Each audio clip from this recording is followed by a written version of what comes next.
he's been going after people on X. Cat Turd, who's like, my guy, you don't go after Cat Turd. When you do, you're going to lose that one for a big fight. Like everyone on X was furious. But then he also went after Nick Sordo too yesterday. And I'll pass through all the profanity because he let it rip. But he said, yeah, or maybe Sordo was reporting on him. He said, yeah, maybe you're just that effing lying piece of bleep because I'm not even on the yes list for the whip team.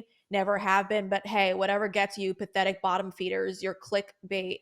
And then he goes, bleeping incels. So not the friendliest guy. We've also seen videos of him shutting down a child too, who was asking him a question. What's your takeaway on this? Because Dan Crenshaw, when he first, and you know best because he's from Texas, when he first came into the scene, I thought this was going to be a MAGA fighter.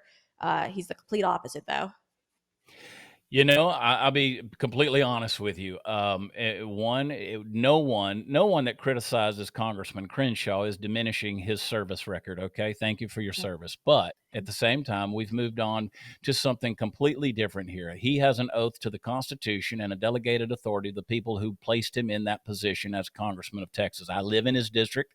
He is my congressman. He and I have done a number of events together. We have spent social time together. At the time, not only did I approve of him as a politician and as a representative, I approved of him as a friend. Those times have changed. I don't know what he's become. I don't know who has put their tentacles into him. I don't understand this transformation. He's quite literally become, from the Batman stories, a Harvey Dent, a Two-Face. You don't know what you're going to get. He plays both sides of the aisle, and at the end of the day, it is not good for Texas, and it's certainly not good for our country.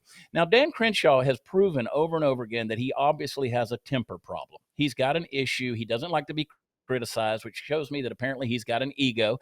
Listen, I've had a few too many and gotten on X before. I don't know that that's what happened with him, but it would seem to be that way with that type of an outburst and and I will say this to your point, anybody that's ever spent any time around Cat Turd, he's a good guy, right? He's out there doing the thing that we do, but he's doing it on a bigger scale. He's got a huge platform. He's a quiet guy in person. His persona is, I hate to use this word, but it's demure. He's not out there tooting his own horn, if you will.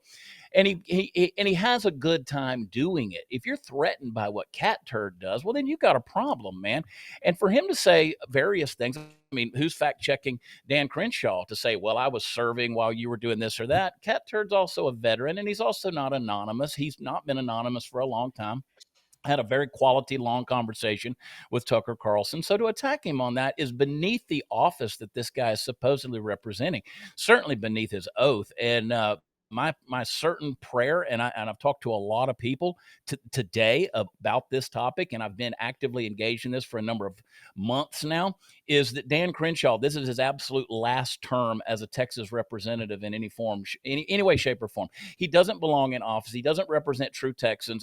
As a person who lives in that district, which is primarily Montgomery County, Texas, north of Houston, I can't find a single person that claims to be a conservative that voted for the guy. So Yeah. he's easily primaried. We've seen that in the past. He almost got primaried this last time. And so I think it's time to push these guys out of the way.